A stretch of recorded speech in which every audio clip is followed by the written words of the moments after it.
जैसा कि आप जानते हैं, श्रीनगर के मज़ाफ़ती इलाका उमराबाद या HMT के आसपास जितने भी इलाका जात हैं,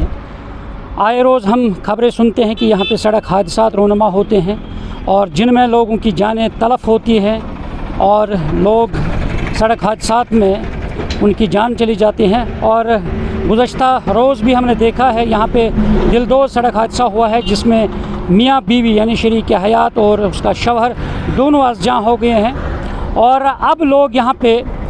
डिमांड यहाँ टूल पकड़ती जा रही है कि यहाँ पे लोग डिमांड कर रहे हैं कि यहाँ इस सड़क पे ये जो नेशनल हाईवे है और यहाँ पे एक फुट ब्रिज अगर बनाया जाए ताकि लोग जो हैं सड़क के आर पार